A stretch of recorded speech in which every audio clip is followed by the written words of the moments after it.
Hello and welcome back to Roll to Hit Gaming's Adventures in Solo Gaming. I'm Lucas and today we're going to play Nations, the dice game, with the Unrest expansion included. Now, if you're not familiar with Nations, the dice game, you don't need to be in order to understand what the Unrest expansion adds, and I'll try to point out what it did add as we go along if you are familiar with the base game.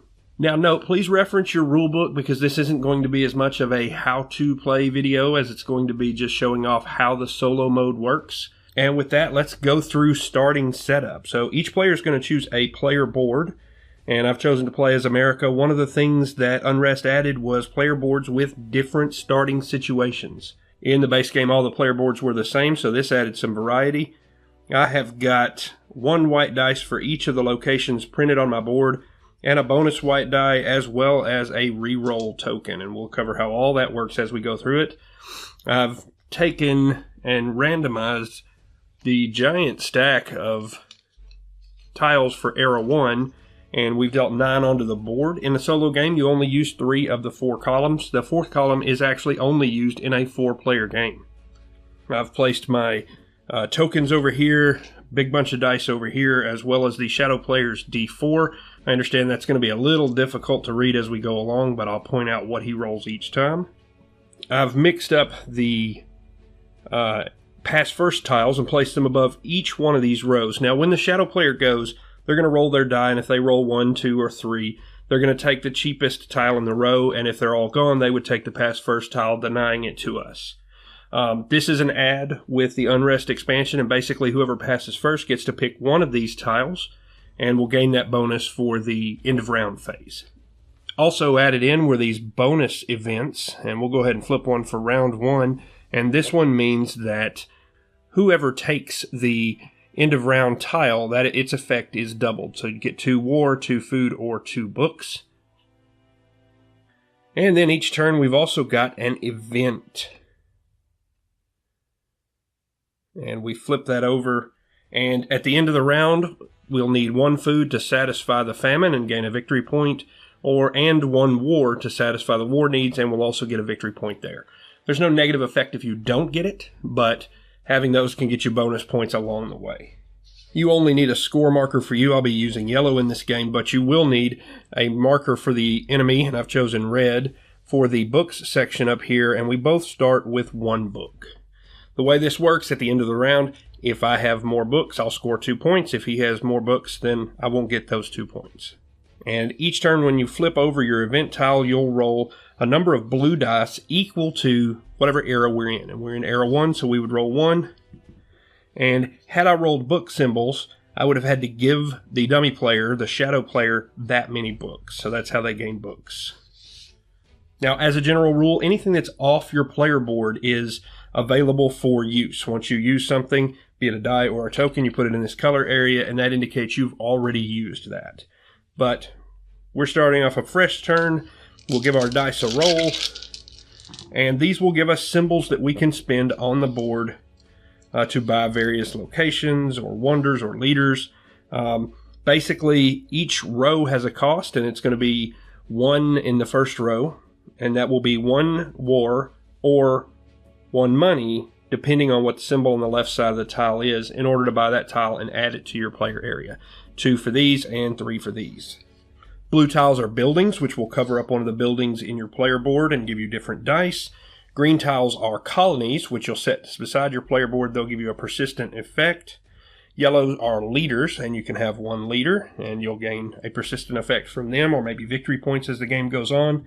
And then brown are wonders, which you can build to score additional victory points. And just looking at our starting roll, we've got 1 food, which would help us out at the end of the turn.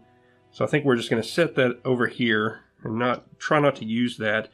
But we're going to start off with 1 money and go ahead and buy this Praetorian Guard. And he's from the Unrest expansion. Now, when you buy a building, you've got to cover one of the buildings in your player board. We'll go ahead and cover this brave, and you'll lose the die that is shown on that building. So in this case, we'd lose a white die. We can choose any of our white die. It makes sense to me to always try to choose one that's already been used.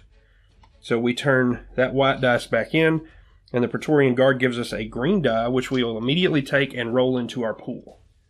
The green dice are part of the Unrest expansion, and they're really great dice because they have 2 of each one of the resource symbols on 5 of the 6 sides, but on the 6th side, they have the Unrest symbol. And if you roll this, you'll have to either place it onto your board, not gaining its effects in order to take your turn, or re-roll all of the Unrest symbols you might have, and re-rolls one of our 3 actions.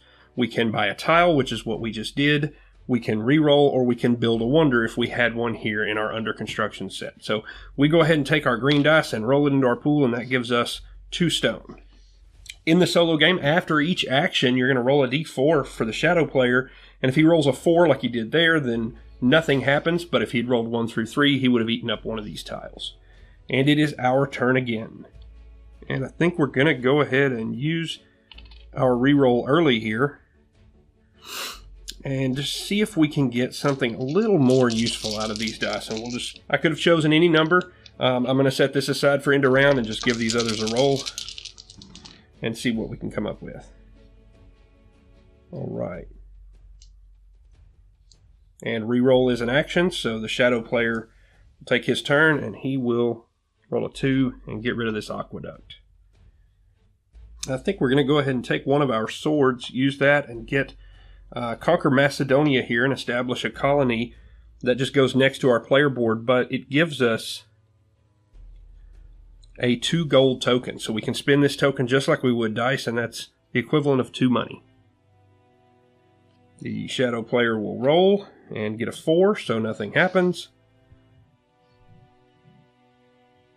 And it was a pretty good outcome for us because it gave us the 2 gold, and I'm going to go ahead and spend that and buy the Great Library. It goes here under construction, and then on a future turn, I'll need to spend 3 stone in order to build the library and gain its effect. The shadow player will roll and get a 2, and the Confucian Academy is gone. We happen to have 3 stone, so we'll go ahead and spend that to build our Great Library. And that just goes over here in our player area, and it's going to give us a 2 food token. So that's going to be good help for us at the end of the turns. The shadow player will roll and get a 2, and they're going to take the pass first bonus and score a book at the end of the turn, which is unfortunate because I would like to have grabbed one of those, but it didn't happen. And we have a lot of food and a little bit of war, which really doesn't help us a lot, and we don't have a reroll. So that's going to be it. I'm going to have to pass as well, and that moves us kind of into the wrap-up phase. So the first thing we do is we produce and score books. If I had available dice or tokens with book symbols, I could gain them. I don't. He has the pass first tile, so he will gain 1 book. And then because he's got more, I can't score the 2 points for the turn. You don't worry about victory points for the shadow player. You're just trying to score on a chart and beat your last score. Next, we move into famine, and we do have all kinds of food. However, overpaying doesn't give us anything. We've got at least 1 available food, so that's going to score us a victory point. And then we have 1 available war, and that's going to score us another victory point. That wraps up the turn, so we'll move everything off to become available again, and then we'll get rid of anything that wasn't purchased in Era 1, and we'll put out a new set of tiles for Era 2, and these will be the things available for us to purchase this turn. We'll get rid of this bonus action and see what the bonus action for this turn is. And this one is max books. In the solo game, if I gain more books in this turn than the shadow player rolls, then I can get 2 points. We'll get rid of the old event tile, and for this turn, 4 food can get us 4 points for famine, and 2 war will get us 2 points. We flip the second event tile, so we're going to roll 2 dice, and he's going to get 3 books, so we will up him by 3 books. Now that could be interpreted as I need to give it, so mine goes down and his goes up, but that becomes a little impossible, so I don't do it that way. If I'm wrong, somebody can point it out in the comments section below.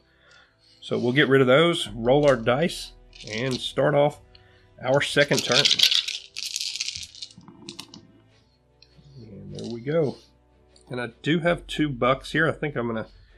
Well, if I overpay, I don't get anything out of it. So let's think about that for a second. Actually, I can spin 2, and I'm going to go ahead and grab this knight. So we will place him over the prairie. So we're going to lose a white die. I don't have a spent one, unfortunately. So we'll just go ahead and get rid of that one. We cover this up, and that's going to give us a red and a white die. So red are really good at rolling military symbols. We'll roll these into our pool, and both of them came up food. The shadow player is going to roll a 1, and the porcelain tower is gone. And it's back to us. I do think I am going to overspend and get this wonder here, which could give us a military bonus if we complete it. I already have 2 stone symbols, so we'll see if we can get some more. But that's going to be our action. And the shadow player rolls a 4, so nothing there. And I think we're going to do a re-roll now. And you can reference your player card, and it tells you what each of the dice might give you. So obviously blue dice are our best bet for ore, but we can't get any for yellow. So fortunately we don't have a yellow yet. So we have a pretty bad chance of getting more ore. But I think we're just going to go ahead and roll everything we've got left and see what we come up with. Use our re-roll token. And that's what we came out with. The shadow player will take their turn, and they roll a 3. And this leader is gone, and now it's back to us. We'd like to have gotten a big roll out of that military die, and that just didn't happen. And I have no further re-rolls, so this is not looking good for what we can do the rest of our turn. Because we only have 1 money and 1 sword, so we can't buy or conquer anything. But we can trade 2 dice for a money, a food, or an ore. So we could trade 2 dice. We need 4 ore, so we're not going to get there. But we could trade 2 dice to be something more useful. I think we'll just go ahead and trade our 2 ore dice, move him over here to used, and that's going to give us... I think we're going to use it as a bonus money. It's not an action, so we can spend that, and now we've got 2 money. And let's go ahead and take Sejon the Great, because that's going to give us a couple of reroll tokens that maybe can help us have a better turn than we were shaping up to have. We'll roll the shadow player's action, and they're going to get rid of these assassins. And now we don't want another roll of a 2 on them because we'd like the bonus. So I think we're going to do a reroll. And we're going to reroll these 2 dice. See what we can come up with. 2 swords. Not great. And the shadow player rolls a 4, so nothing happens. So let's use our other reroll and just do it again. Alright, a money and a stone. So not a lot of help still. The shadow player rolls a 3. Saharan trade is gone. And I think we'll go ahead and pass. We'll save these because as far as I can tell, I can do the trade thing in the famine phase. So that would help us out there. We're not going to be able to get up and do the books. We don't have any extras. So I'll go ahead and take the famine tile just in case the trade can't work. That way we're playing legitimate. So we will score books. I don't get the 2 points because he's ahead of us, and I have no available chits or dice to gain any books. I do have 4 famine, so I'll get 4 points.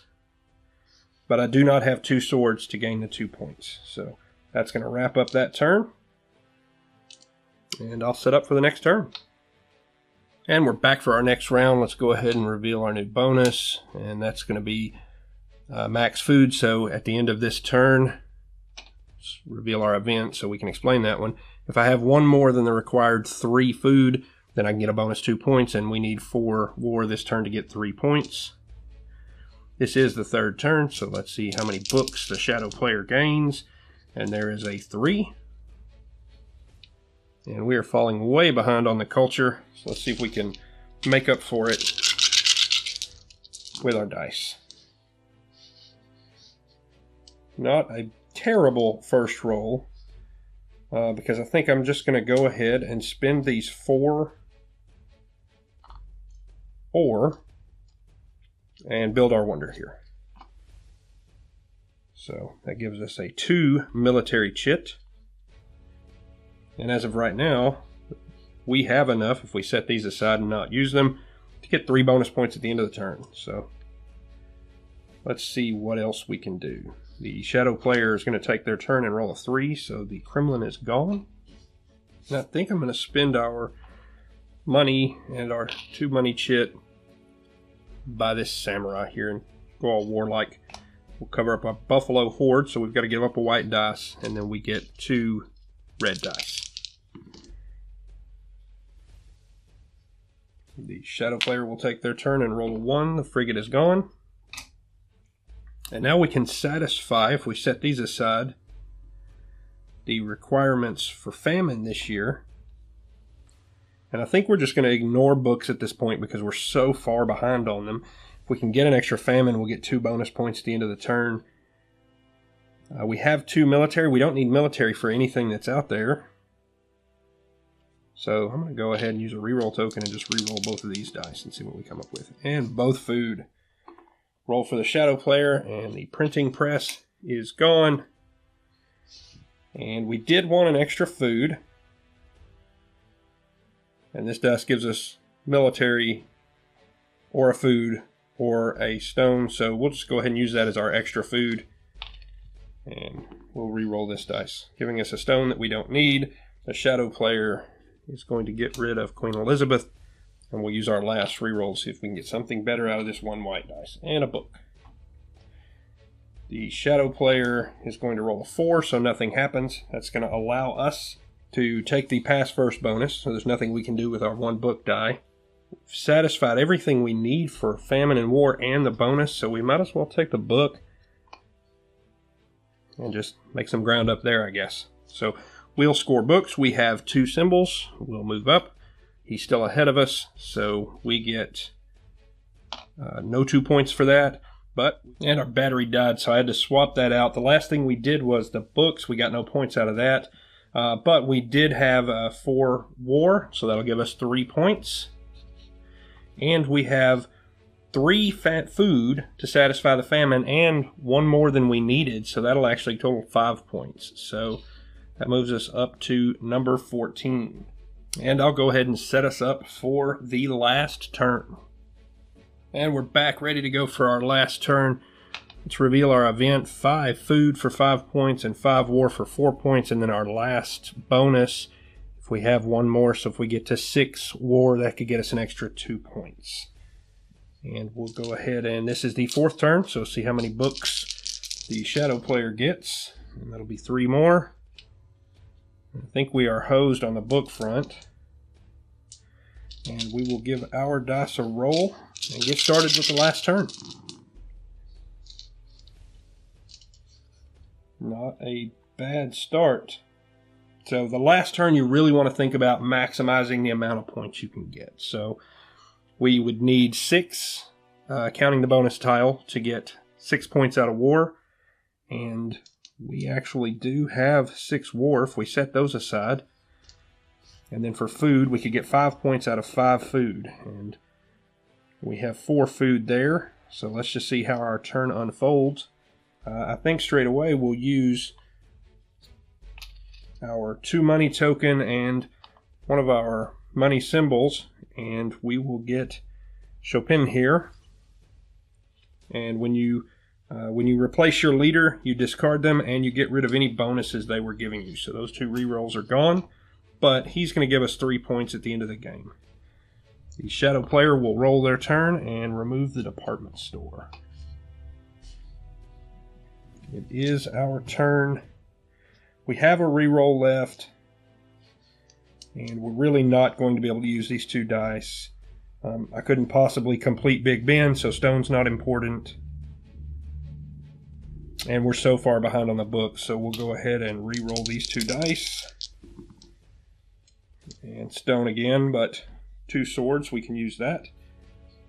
We'll roll for the shadow player. They roll a 3, and Tesla is gone.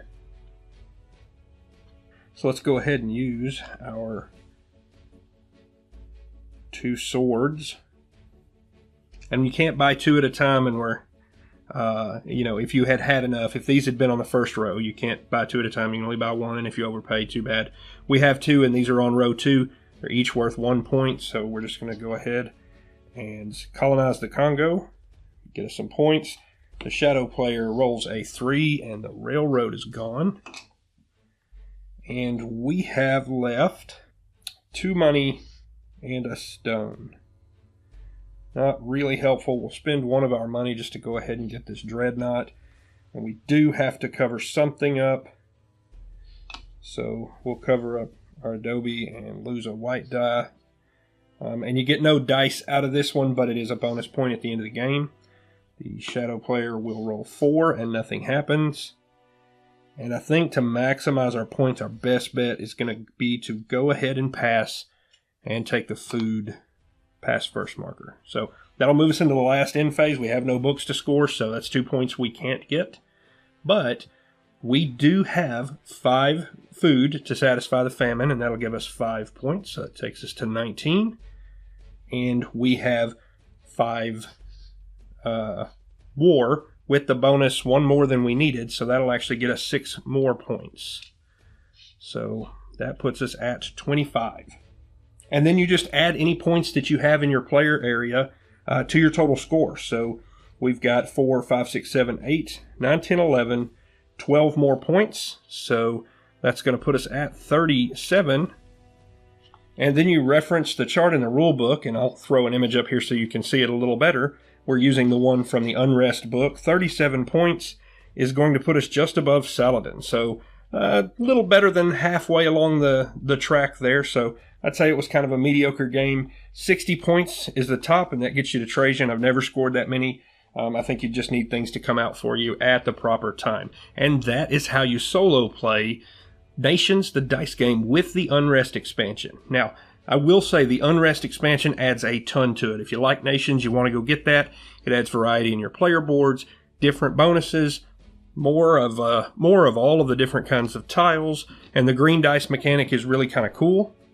I'm not a fan of solo games that are just beat your best score. I wish there was a win-loss condition. I wish the shadow player gained points and you were trying to beat him to come out ahead, but that's not how this one operates. I don't know how often I'd return to it solo, but if you liked what you saw, this may be a good one for you. But I really do enjoy this at 2 or more players. It's a fun, light, little, quick civ building game, and I enjoy it for that purpose. So that is Nations, the dice game with the Unrest expansion for Roll to Hit Gaming. I'm Lucas, and thanks for playing along.